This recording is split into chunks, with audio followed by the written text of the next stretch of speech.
Alhamdulillahi Rabbil Alamin wa bihi nasta'inu ala umuri dunya wad din. Asyhadu an la ilaha illallah wahdahu la syarika lah. Ilahul awwalin wal akhirin wa qayyumus samawati wal ardin.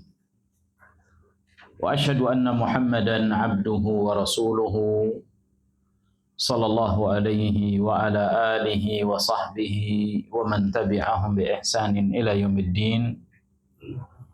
Amma ba'du, rabbi syrah li sadri wa yassir li amri wahlul 'uqdatam min lisani yafqahu qawli.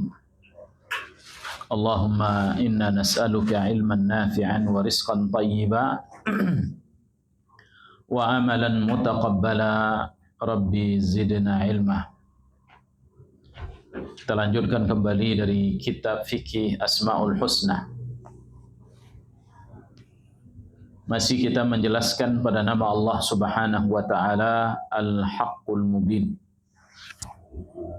Ya, terakhir kemarin yaitu pada nama Allah Al-Mubin, yaitu Allah yang Maha menjelaskan. Ya, yang menjelaskan kepada manusia atau kepada hambanya jalan-jalan kebenaran. Ya, dan menjelaskan kepada mereka mana yang hak dan mana pula yang batil.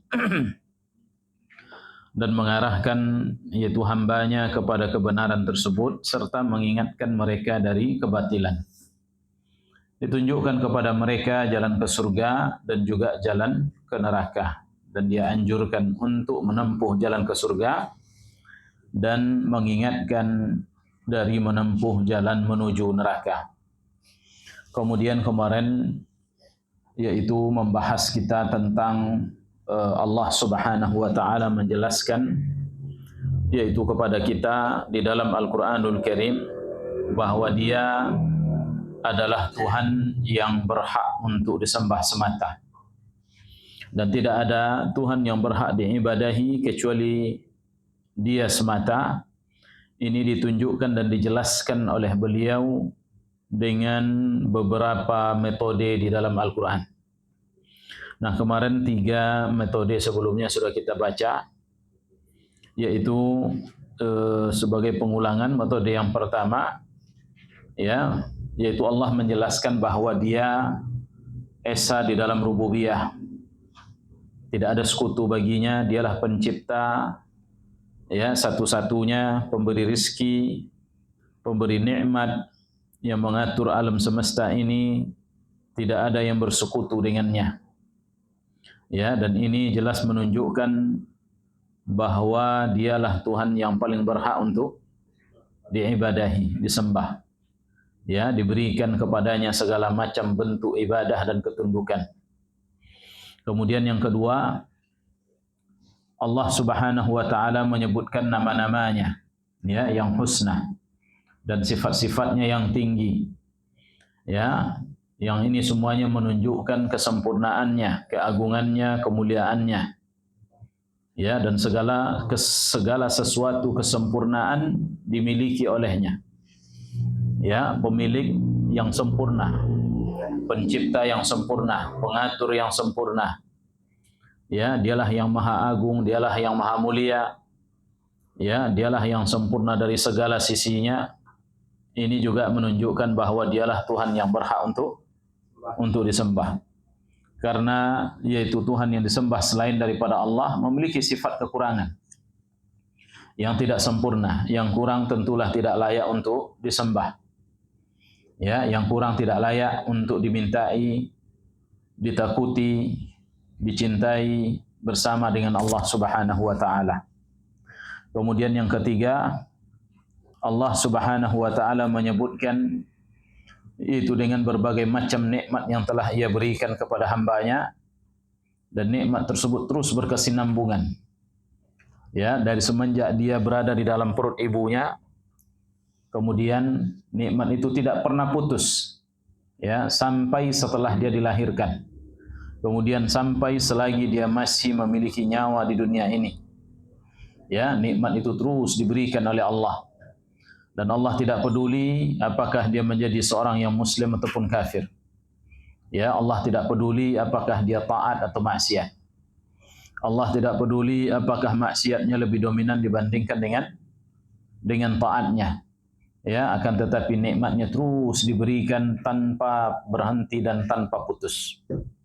Ya, dan ini juga menunjukkan bahawa dialah Tuhan yang berhak untuk disembah, karena Tuhan selain daripadanya tidak dapat memberikan sedikit pun.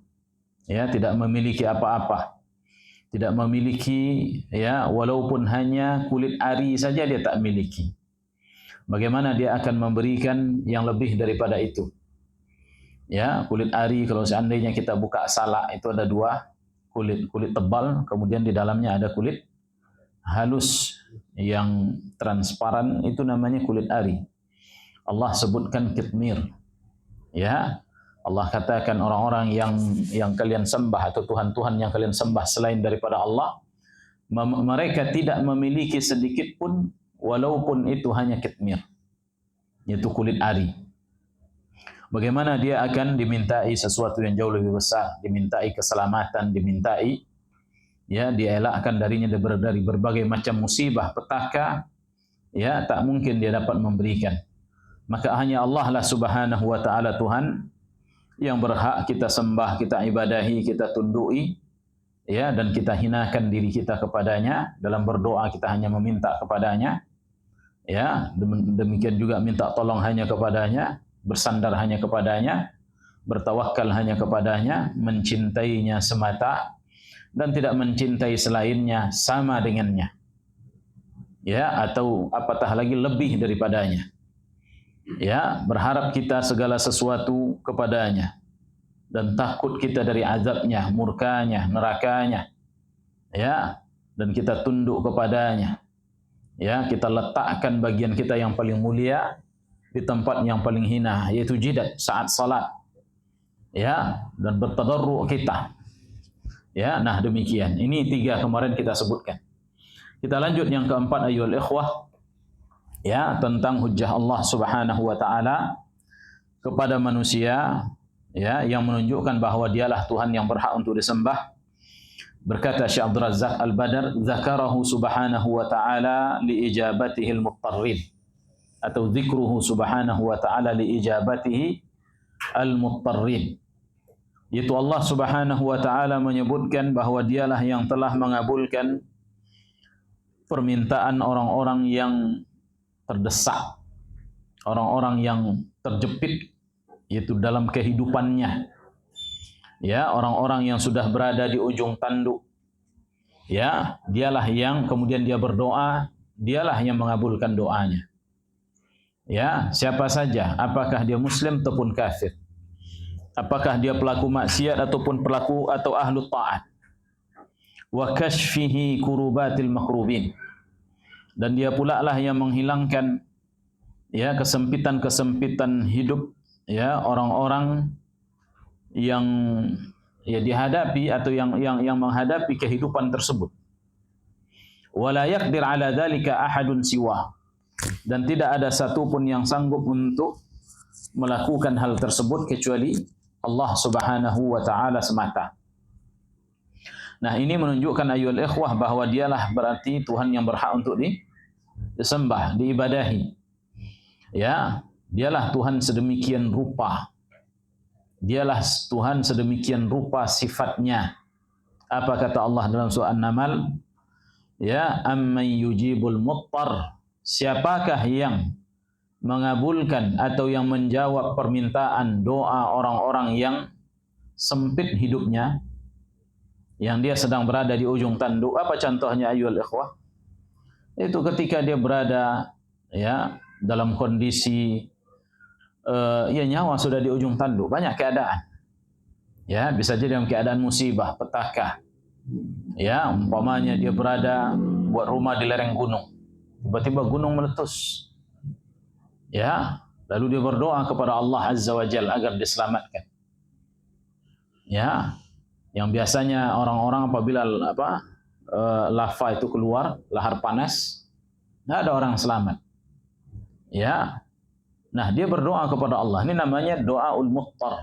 Itu doa dalam kondisi kejepit, sempit, di ujung tanduk.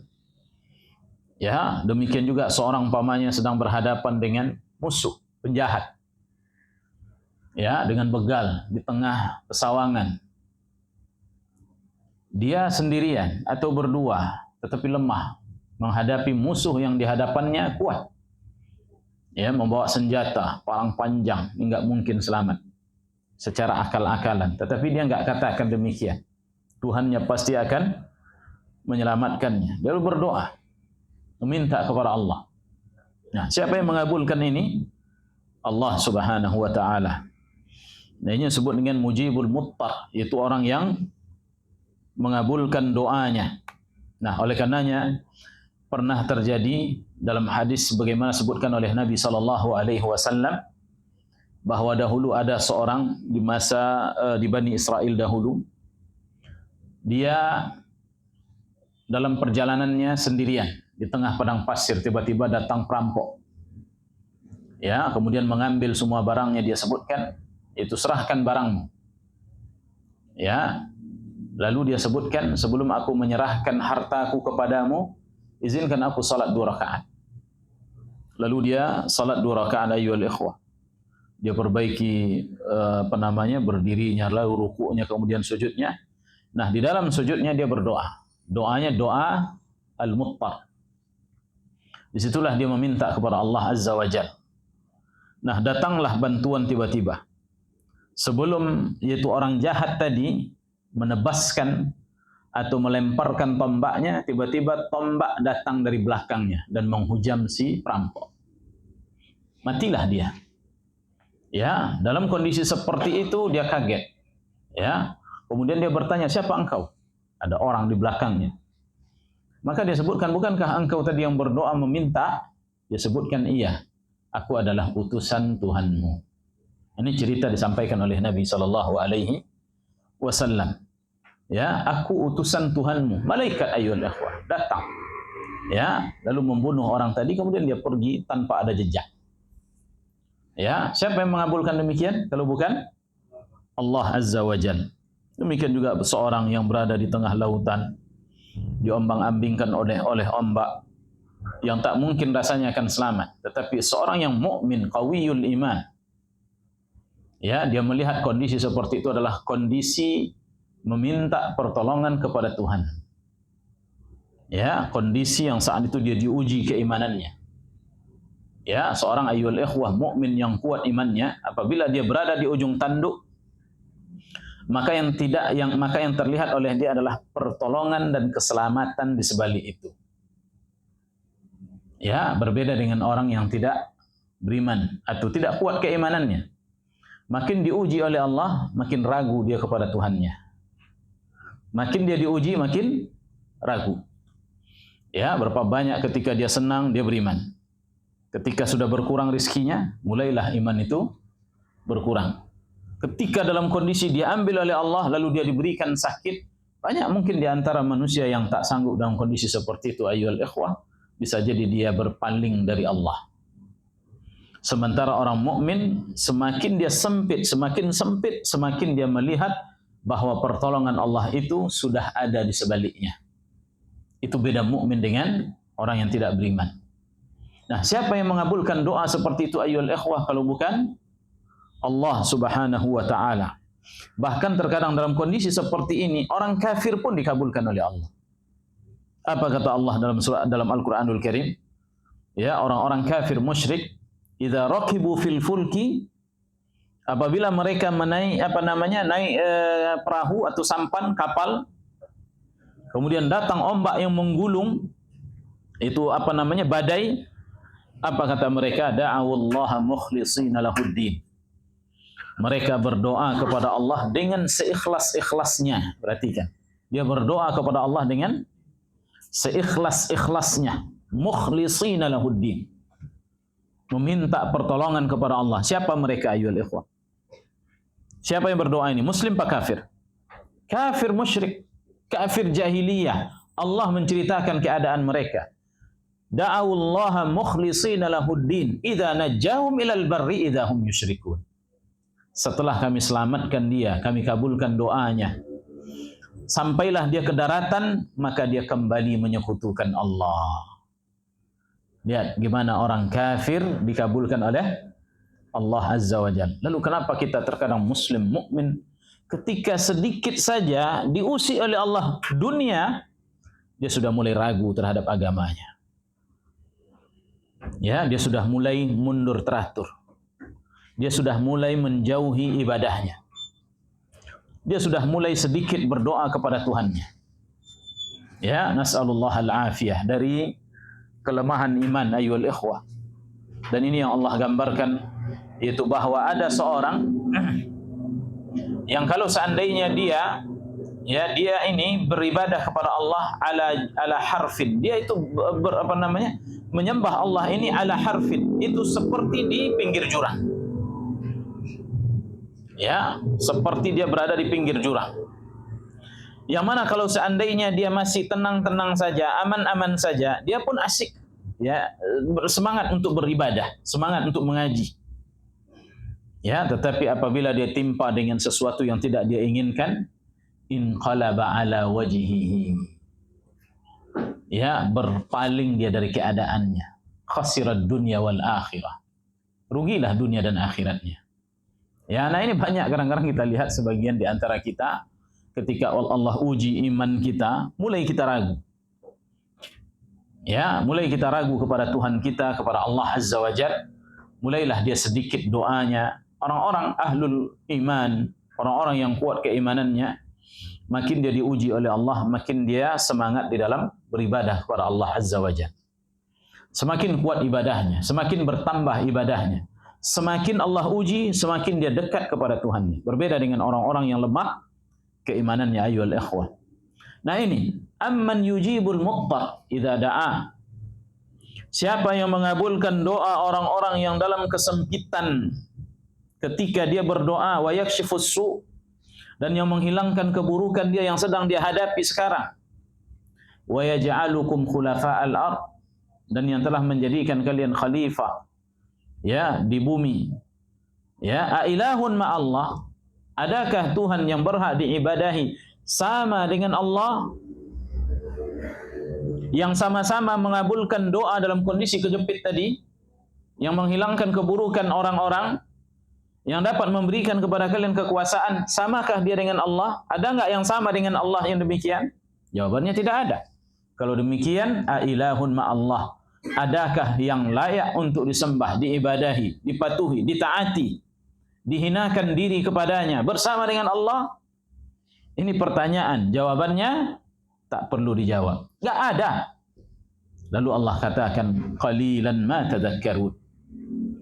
Sedikit di antara mereka yang mengambil peringatan. Ya. Nah, ini yang keempat. Yang kelima, ikhbaruhu an nafsihi bi annahu an-nafi'ud dar. Itu Allah mengabarkan di dalam kitabnya Al-Qur'anul Karim bahwasanya dia yang dapat memberikan manfaat dan dia pula yang dapat mendatangkan mudarat, bahaya.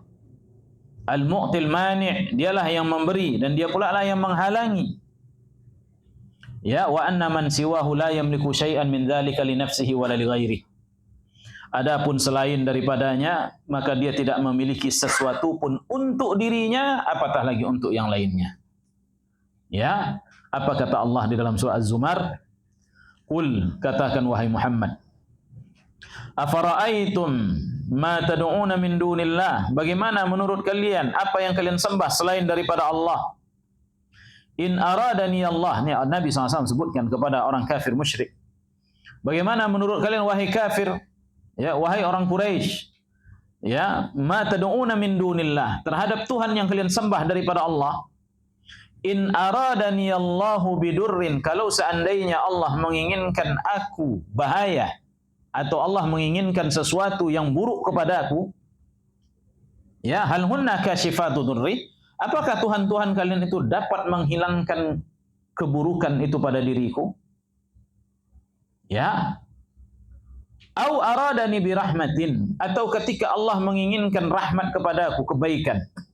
Hal hunna mumsikatu rahmatih, apakah Tuhan-Tuhan kalian itu dapat menghalangi rahmat itu dapat kurai? Nah, ini diuji. Lalu apa kata Nabi SAW? Jawaban jelas ayyuhal ikhwah, enggak dapat. Ya. Nggak dapat, dan mereka nggak dapat menjawabnya. Memang nggak bisa Tuhan tersebut. Ya, menolak mudarat bahaya dari Allah nggak mungkin. Menghalangi kebaikan dari Allah juga nggak dapat mereka lakukan. Lalu kata Nabi SAW, ya, disuruh dia oleh Allah, qul, ya, katakan kepada mereka, wahai Muhammad, hasbiyallah, cukuplah Allah bagiku. Ya, hasbiyallah, cukuplah Allah bagiku. Maknanya Allah lah untuk, ya, yang dapat mendatangkan segala sesuatu kepada kebaikan, mengelakkan keburukan. Dialah yang memberiku. Ketika dia berkehendak, dia halangi aku dari pemberian tersebut. Lalu kata Nabi, alaihi yatawakkalul mutawakkilun, hanya kepadanya bertawakal orang-orang yang bertawakal. Hanya kepadanya bersandar orang-orang yang bertawakal. Nah, ayyuhal ikhwah zanillahu ayyakum.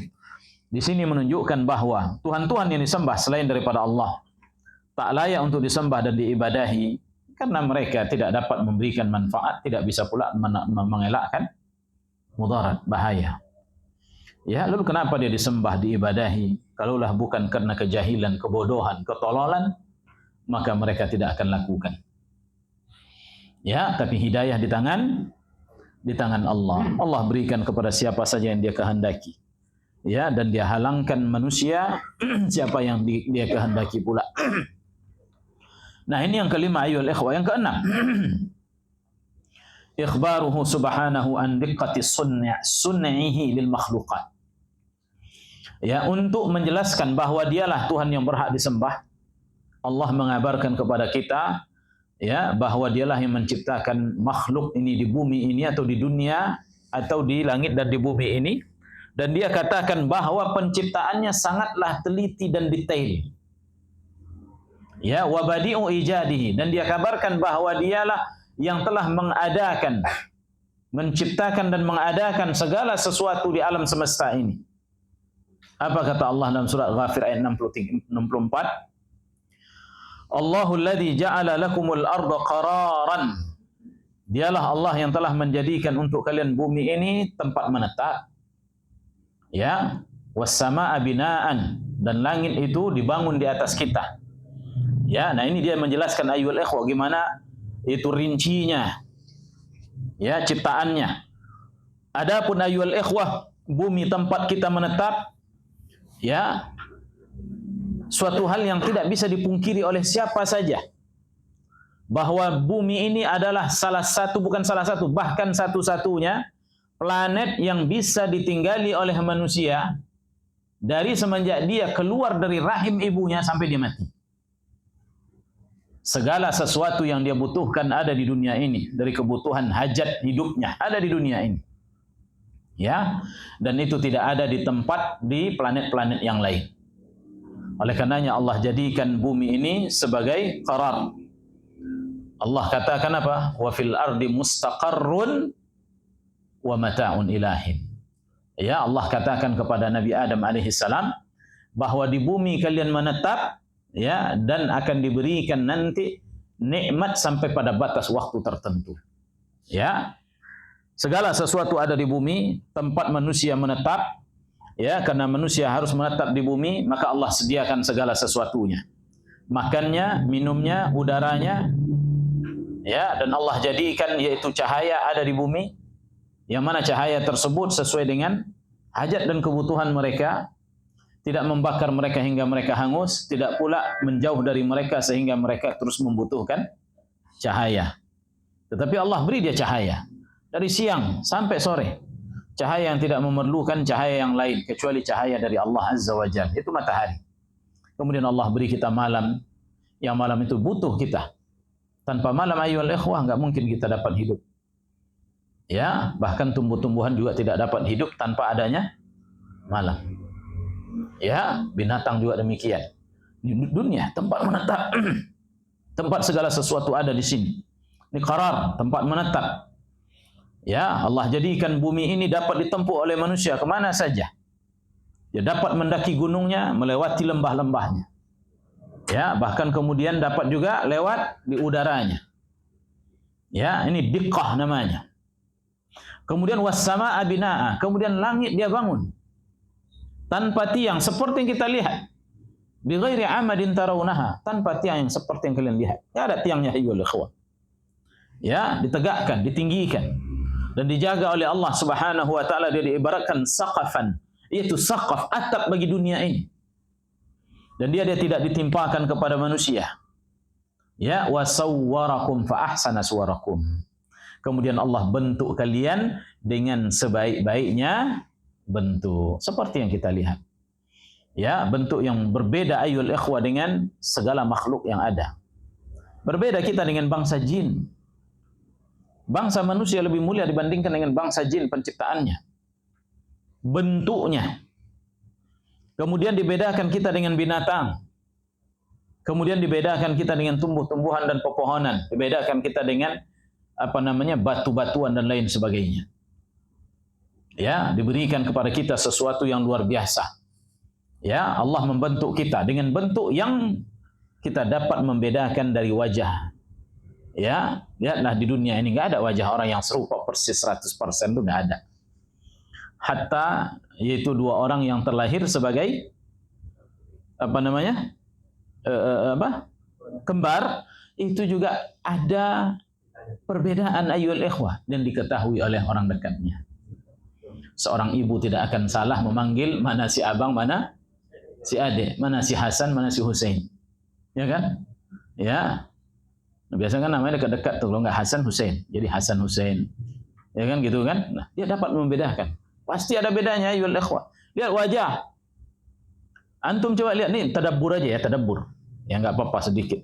Antum lihat wajah ayyuhal ikhwah. Wajah orang Asia atau orang Indonesia itu berbeda dengan wajah orang Arab, berbeda lagi dengan orang Eropa, berbeda lagi dengan orang Afrika. Ya, dia mempunyai ciri khas tertentu yang kalau seandainya kita lihat ini Eropa, kalau kita lihat yang lain ini Asia, kalau lihat yang lain oh ini Afrika. Kemudian ayyuhal ikhwah, kalau kita lihat lagi dikecilkan lagi, lihat wajah orang Indonesia. Antara suku Jawa, suku Batak, suku Melayu, Bugis, apalagi dan lain sebagainya, dia memiliki bentuk wajah juga yang berbeda, dan oleh orang-orang tertentu yang selalu bergaul dengan mereka, dia akan tahu dari wajah ini Jawa, ini Sunda, ini apa lagi? Minang. Nah, Minang bukan Padang, Minang. Kalau ini Batak, ini Melayu. Dapat dibedakan sebagian oleh orang yang selalu bergaul. Antum enggak lihat itu ayyuhal ikhwah, perbedaan seperti itu? Ini tadabbur aja. Ini diqqah, namanya diqqah. Ya, itu begitu detailnya Allah di dalam menciptakan. Sehingga ayyuhal ikhwah dengan cara itu seorang dapat membedakan kamu orang Batak. Ya, karena nanti dari wajah ada khas. Walaupun nanti sebagian Batak itu yang kalau kita lihat ya jauh juga. Ya, enggak kayak Batak, sama juga seperti orang Minang. Ya, ada Minang yang khusus nampak wajahnya ada. Sebagian orang Minang paham. Jawa juga demikian, ada khasnya. Ada juga nanti berbeda-beda karena ternyata ibunya, nenek-neneknya sudah ada sudah campur-campur. Jadi wajahnya pun sudah campur juga lah. Nah, begitu. Nah, ayyuhal ikhwah azanillahu wa iyyakum. Jadi intinya yang aslinya itu ada diberikan oleh Allah Azza wa Jalla beda-beda.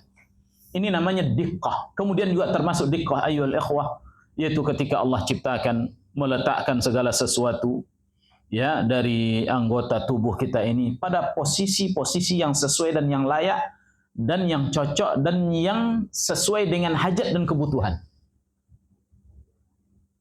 Ya, nah seperti manusia, seperti kita lihat, semuanya berada di depan, berbeda dengan binatang yang matanya kanan kiri. Ya kan? Di kanan dengan di kiri. Terus seandainya buta satu, maka yang sebelah sana tak akan terlihat. Ya, seperti ikan kita lihat, seperti ayam, seperti sapi dan lain sebagainya. Kiri kanan. Allah jadikan manusia ada di depan semua. Hidungnya juga demikian ayyuhal ikhwah, pada posisinya. Mulutnya, ya, kemudian juga semuanya ayyuhal ikhwah, tangannya, kakinya, semuanya ini namanya diqqah. Antum lihat dan renungkan, tadabbur. Fikirkan. Ya, lihat pada penciptaan Allah Subhanahu wa taala. Adakah yang timpang pada penciptaannya? Seperti Allah sebutkan tentang langit. Ya, coba lihat langit.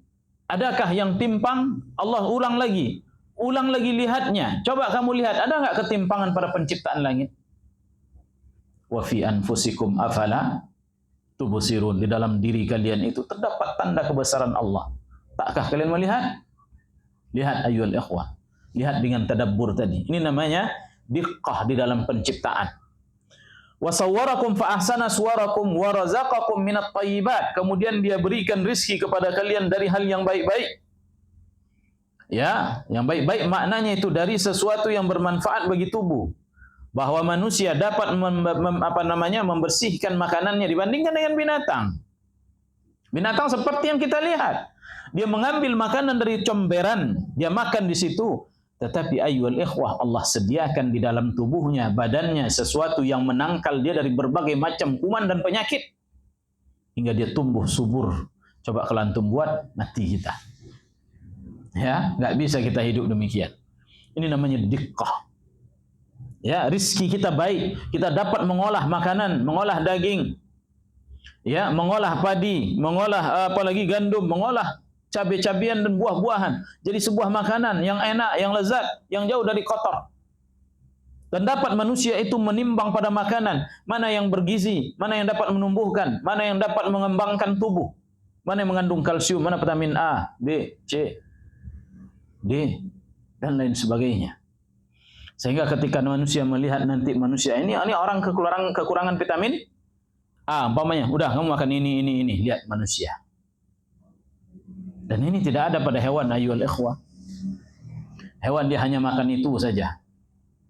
Ya, makan itu saja. Sesuatu ini itulah terus dia makan. Kalau rumput, ya udah rumput semua yang hijau-hijau dia makan. Ya, ada lagi pemakan buah-buahan. Dia makan buah-buahan saja. Seperti monyet, ya kan? Nah, ada lagi pemakan daging, dia makan daging saja. Dan Allah jadikan di dalam tubuhnya yaitu menangkap ya sesuai dengan apa yang dimakannya. Adapun manusia ayyuhal ikhwah mengetahui, dirangkumnya semuanya, dia mengetahui ini kandungan, itu kandungan. Inilah manusia. Inilah rezeki yang Allah berikan kepada manusia. Ya, rezeki binatang hanya terkadang sebagiannya daging, sebagiannya buah-buahan, ya, sebagiannya daun. Adapun kita semuanya Allah berikan yang baik-baik. Ya, dzalikumullahu rabbukum. Lalu Allah katakan, itulah Tuhan kalian, Rabb kalian, yang berhak untuk kalian sembah dan ibadahi, yang kalian mintai, yang harusnya kalian menghinakan diri kalian kepadanya. Fatabarakallahu rabbul alamin. Maha suci Allah, Rabb semesta alam. Ini yang keenam. Yang ketujuh, ikhbaruhu an haqaratil awsan wa ajziha. Allah mengabarkan dalam Al-Quran tentang hinanya para berhala-berhala tersebut dan lemahnya. Wa annaha la tamliku syai'an, dan berhala itu tidak memiliki sesuatu pun sedikit pun. Allah berfirman di dalam surat Al-Hajj, ya ayuhan nas, wahai manusia, duriba mathalun. Sudah dibuat permisalan. Fastami'ulah, lihat kepada permisalan tersebut. Ya, apa permisalannya? Innal ladzina tad'una min dunillah. Tuhan-Tuhan yang kalian sembah, yang kalian ibadahi, yang kalian berdoa kepadanya selain daripada Allah, lan yakhluqu dzubaban. Ya, sesungguhnya mereka tidak dapat menciptakan seekor lalat saja. Ya, adakah Tuhan-Tuhan tersebut dapat menciptakan seekor lalat? Tidak, ayyuhal ikhwah. Jawabannya tidak. Walau ijtama'u lah, walaupun semua Tuhan-Tuhan yang disembah tadi berkumpul semuanya, ya, mengeluarkan semua kekuatan Tuhan-Tuhan itu semuanya untuk menciptakan seekor lalat, enggak dapat mereka menciptakan. Wa in yaslubuhumudz dzubabu syai'an, dan kalau seandainya lalat tadi mencuri dari makanannya sedikit saja, ya, la yastanqidhunahu minhu. Sesungguhnya Tuhan-Tuhan itu juga tidak akan dapat meraih kembali apa yang sudah diambil oleh lalat tadi. Ya, ini permisalan. Artinya apa maksudnya ini ayyuhal ikhwah? Sebegitu lemahnya Tuhan-Tuhan yang disembah selain daripada Allah. Ya, alangkah lemahnya Tuhan yang dibuat oleh manusia, yang dibuat oleh hambanya dari kayu yang cantik, dari batu yang bagus, dari tanah yang bagus. Setelah itu dia dudukkan di sebuah tempat, kemudian dia sembah, sementara dia, Tuhan tersebut, dia yang menciptakan, tidak bisa bergerak kecuali digerakkan. Tidak bisa pindah kecuali dipindahkan. Bahkan mengipaskan debu pada tubuhnya saja, itu harus dibantu oleh hamba-hambanya. Ya, nah Allah menyebutkan di sini akan lemahnya Tuhan-Tuhan tersebut. Dan ini menunjukkan ayyuhal ikhwah bagaimana mereka dapat disembah. Apa kata Allah setelahnya? Dha'ufat talibu wal maqlubu. Lemah, ya, baik yang berdoa, yang menyembah ataupun yang disembah, kedua-duanya lemah. Ya. Ma qadarullah haqqa qadarih. Tidaklah mereka memuliakan Allah dengan sebenar-benarnya. Innallaha laqawiyyun aziz. Sesungguhnya Allah Maha kuat lagi Maha perkasa. Ya, kenapa Allah sebutkan di sini? Karena sesungguhnya mereka tidak memuliakan Allah dengan sebenar-benarnya. Iya, mereka hanya mengikrarkan rububiyah Allah, tetapi pada uluhiyah ayyul ikhwah mereka berikan kepada selain Allah. Ya, Allah katakan kepada mereka, sesungguhnya mereka tidak memuliakan Allah dengan sebenar-benarnya kemuliaan. Padahal orang-orang musyrik masih menyebut nama Allah, masih mengatakan Allah Tuhannya, tapi mereka tidak memuliakan Allah dengan sebenar-benarnya. Ya, seperti dilakukan oleh sebagian orang yang mengaku Muslim hari ini. Ya, dari yang menyebutkan bahwa Tuhanku adalah Allah, penciptaku, pemberiku rezeki, pengatur hidupku. Akan tetapi dalam urusan yaitu berdoa, dia berikan kepada selain Allah Subhanahu wa ta'ala. Sungguh mereka tidak memuliakan Allah dengan sebenar-benarnya. Inilah 7 alasan ayyuhal ikhwah bahwa hanya Allah lah Tuhan yang berhak untuk disembah. Ila ghairi dzalika minad dalailul bayyinat, dan bukti-bukti yang lain, penjelasan-penjelasan yang lain. Wal hujajil wadihat, dan hujjah-hujjah yang jelas lainnya. Allati siqat fil Qur'anil Karim, yang disebutkan di dalam Al-Qur'anul Karim, mubayyinatan, menjelaskan annallah huwal ilahul haq, bahwa Allah lah Subhanahu wa ta'ala al-ilahul haq, ya, yaitu al-ilah yang berhak untuk diibadahi semata, ya, al-mubin, yang jelas, yang nyata, wa anna uluhiyata man siwahu, adapun ketuhanan selain daripadanya kufrun wa tughyan, kekufuran dan penyimpangan dan melampaui batas, wa dhalalun, dan kesesatan, wa buhtan, dan itu adalah tuduhan yang tidak berdasar sama sekali. Selesai. Ya. Nah, inilah nama Allah Al-Haqqu Al-Mubin. Baik. Masih ada waktu? Kita masuk pada nama Allah Al-Qadir.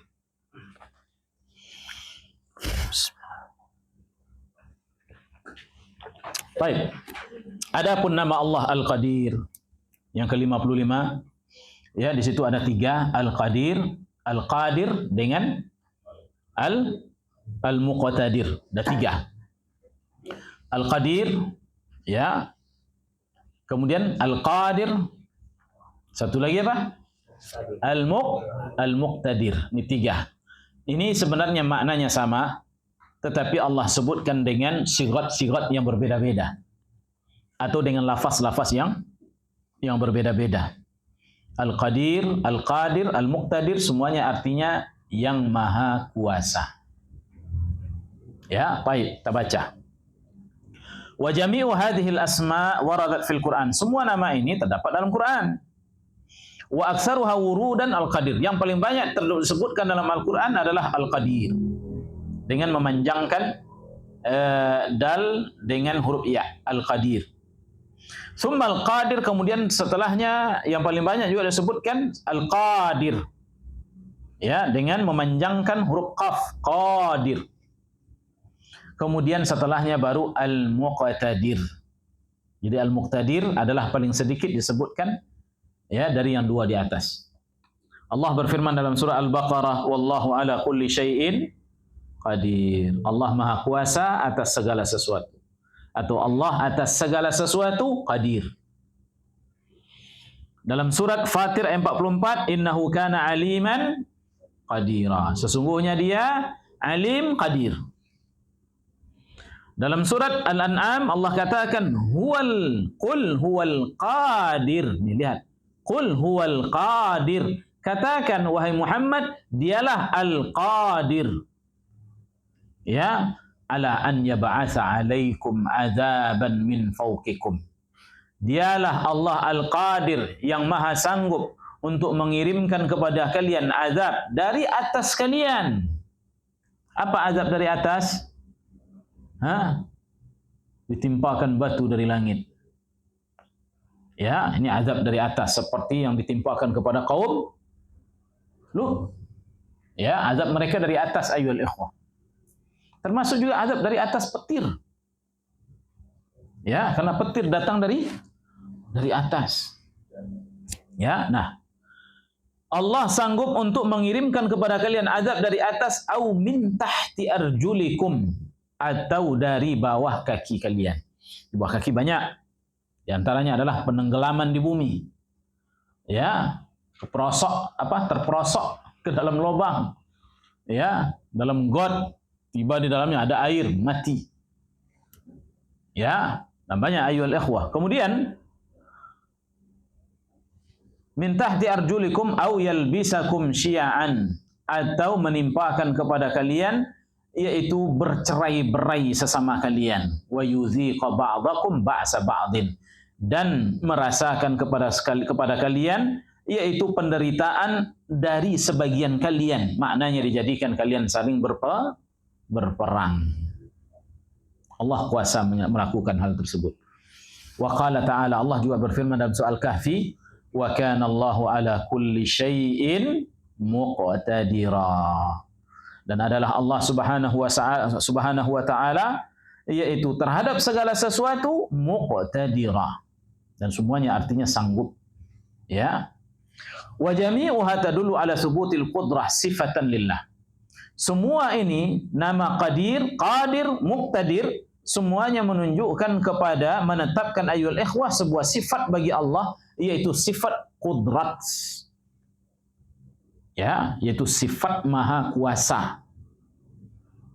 Ya, sebagai sifat bagi Allah Subhanahu wa taala. Dan ini lawan dari sifat apa? Al-ajzu, al-ajiz. Ya, atau al-ajuz. Ya, yang maha lemah. Ini lawannya.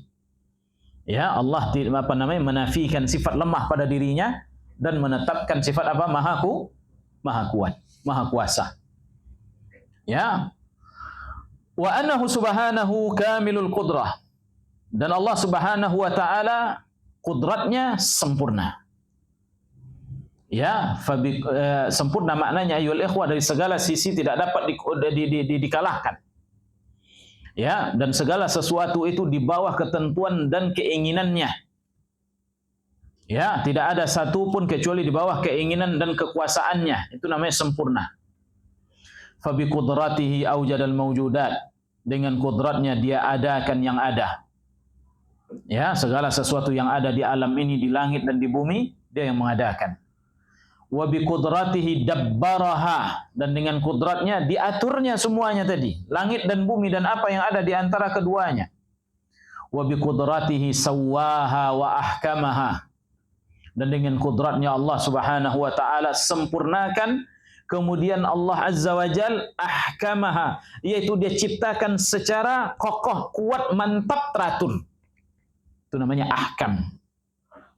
Ya, kuat, mantap, teratur.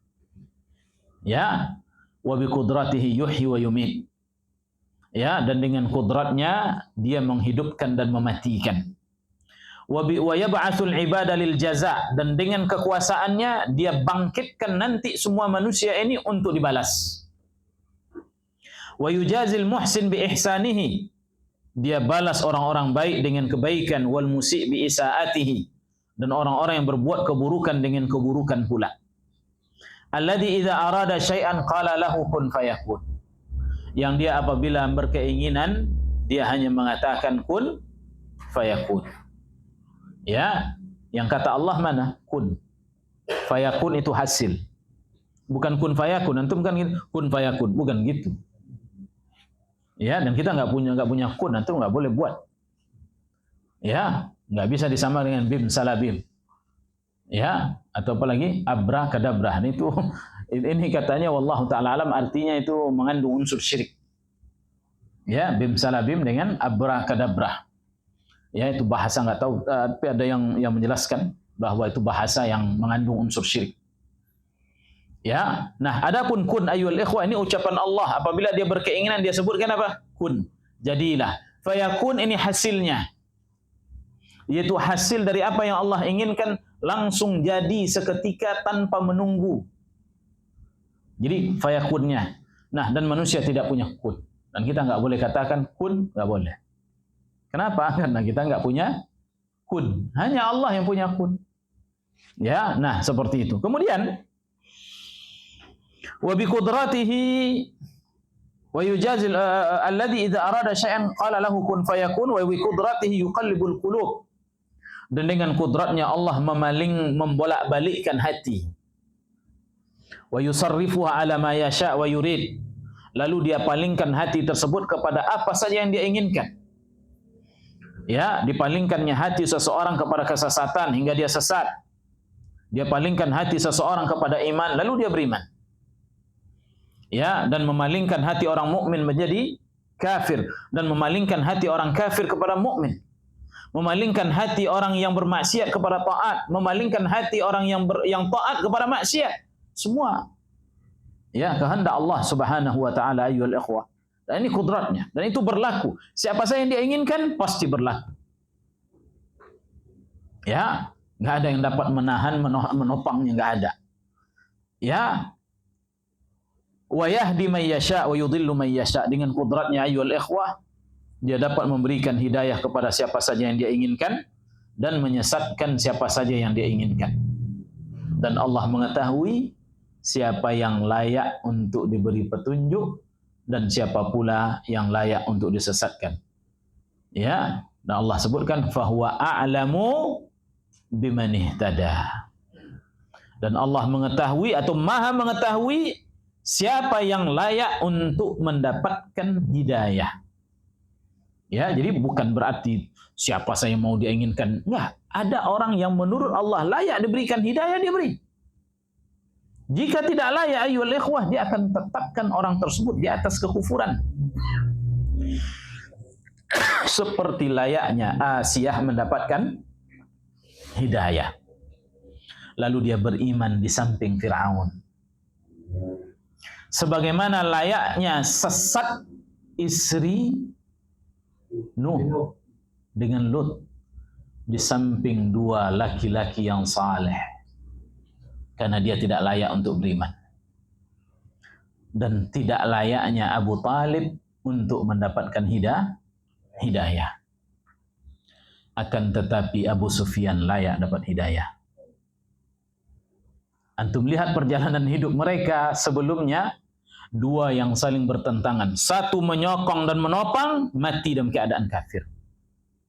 Yang satunya menjadi lawan dan musuhnya, penghalang dakwah, mati dalam keadaan mukmin dan muslim. Begitulah siapa yang layak Allah berikan. Siapa yang tak layak, maka dia berikan. Ya. Lalu kata beliau, wa yaj'alul mu'min mu'minah. Dengan kudratnya Allah menjadikan seorang mukmin itu beriman, wal kafiru kafiran, dan seorang kafir itu kafir, wal barra barran, orang baik itu menjadi baik, wal fajir fajiran, dan orang pendosa itu berdosa. Itu kekuasaannya. Ya, itu kehendaknya. Tak layak antum ayyuhal ikhwah merendahkan orang lain. Lalu menganggap diri antum paling hebat. Seolah-olah itu semuanya berkat usaha dan kehebatan antum, tak boleh. Yang ada adalah yaitu bersyukur kepada Allah bahwa Allah pilih kita di antara yang beriman, di antara yang mukmin. Lalu tinggal satu lagi, semoga Allah wafatkan di atasnya. Ya, enggak layak seorang menyebutkan engkau enggak bisa enggak bisa begini, enggak bisa seperti kami. Alangkah lemahnya engkau. Ini perendahan ayyuhal ikhwah, itu enggak boleh. Ya, Allah Subhanahu wa taala semua yang ngasih. Enggak boleh seseorang kecuali hanya mimbabin nasihah, hanya menasihati saja. Kalau dia enggak mau urusan dia dengan Tuhannya. Kalau dia mau ayyuhal ikhwah, itu adalah rezeki kita mendapatkan hidayah, kebaikan. Ya, enggak boleh merendahkan pelaku maksiat itu saja kamu enggak sanggup menahan nafsumu. Ya, bisa jadi nanti ucapan dia itu berbalik kepada dirinya. Ada sebuah kisah. Dahulu ada seorang saleh. Ya, saleh. Dia lihat orang lain ketika dia terjatuh ke dalam dosa, maka dia katakan, alangkah lemahnya dirimu. Itu aja enggak bisa kau tahan. Ya, dan terus demikian. Lalu dia lihatnya orang sakit. Kemudian dia enggak bersabar. Dia katakan, itu aja sakitmu kau enggak bisa tahan. Direndahkan, diremehkan, direndahkan, diremehkan. Lalu apa yang terjadi ayul ikhwah? Berbalik katanya kepada dirinya. Suatu ketika dia tidak bisa keluar air kencingnya. Maka apa yang terjadi? Kian kemari dia sebutkan. Sampai dia hampir berputus asa. Ya, kemudian setelah itu Allah sembuhkan. Kemudian dia tepuk setiap kali setelah dia sembuh ayyuhal ikhwah, setiap dia bertemu dengan orang-orang bahkan dengan anak-anak, dia tepuk kepalanya, inilah bapak kalian yang katanya begini begitu, ternyata untuk urusan air kencing saya nggak bisa dia tahan. Artinya dahulu dia sibuk merendahkan orang lain. Itu Allah, pemberian Allah semuanya, bukan untuk dihinakan, dihindahkan dan lain sebagainya. Adapun apabila antum melihat ayyuhal ikhwah orang-orang yang diberikan demikian, hanya satu yang boleh kita ucapkan terhadap mereka, alhamdulillahilladzi faddalani ala alhamdulillahilladzi afani mimma ibtalahu bihi wa faddalani ala katsirin mimman khalaqa tafdila. Ya, maha suci Allah atau segala puji hanya milik Allah yang telah menghindarkan aku apa yang menimpa orang ini dan telah melebihkan aku dari sekian banyak orang. Itu yang boleh antum ucapkan. Adapun selain daripadanya dari kata hinaan, cacian, perendahan ayyuhal ikhwah, apa kata para ulama, ucapan itu ini dapat mendatangkan musibah petaka yang sama seperti yang menimpa orang tersebut. Ya, bahwa on musibah muwakkalun bil lisan. Nah, itu. Petaka itu kadang-kadang banyak disebabkan oleh ucapan lisan yang tidak pada tempatnya. Semuanya kudrat Allah, kekuasaannya. Adapun manusia enggak punya keinginan sama sekali. Ya, afwan, bukan enggak mau keinginan, tetapi itulah kehendak Allah kepadanya. Selain itu juga merupakan pilihan manusia. Ya. Alhamdulillah ayyuhal ikhwah, Allah pilihkan kita muncul walaupun enggak di negeri Arab. Kita jauh dari negeri Arab, tapi negeri walhamdulillah Indonesia mayoritas muslim. Nenek moyang kita, jangan-jangan nenek moyang kita sudah 40 orang ke atas sudah muslim semua. Alhamdulillah, segala puji hanya milik Allah. Kita tidak dilahirkan di negeri Cina. Kalau sempat antum di Cina ayyuhal ikhwah, belum tentu antum muslim. Antum tidak dilahirkan di Kamboja, antum tidak dilahirkan di Filipina, antum tidak dilahirkan di mana lagi? Di India. Ya, walaupun di India ada yang muslim banyak ya, hampir 200 juta juga. Ya, artinya yang kafirnya masih jauh lebih banyak kan. Yang kafirnya 1 miliar. Ya, penduduknya 1,3 miliar. Muslimnya 200 juta. Berarti yang kafirnya berapa? 1,1 miliar. Untung kita enggak lahir di sana. Untung bapak kita. Alhamdulillah, segala puji hanya milik Allah. Yang pertama kita terlahir sebagai seorang muslim. Kemudian kita mendapatkan hidayah lebih daripada Islam, yaitu hidayah kepada sunnah Nabi yang mulia sallallahu alaihi wasallam. Allah berikan kita hidayah berbeda dengan orang-orang awam. Allah berikan kita hidayah berbeda dengan firqah-firqah selain daripada Ahlus Sunnah wal Jamaah. Dan itu wajib untuk disyukuri semuanya. Dan lihatlah mereka itu ayyuhal ikhwah dengan pandangan kasihan, bukan dengan pandangan penghinaan. Karena semuanya adalah kudrat Allah subhanahu wa ta'ala. Nah ini wallahu ta'ala alam. Cukup dulu. Besok kita sambung, kita lanjutkan makna dari nama Allah subhanahu wa ta'ala Al-Qadir ini. Ya, cukup dulu. Aqulu qawli hadha wa astaghfirullah li wa lakum wa atubu ilaih. Innahu huwal ghafurur rahim. Silakan ada yang mau bertanya, tafadhal.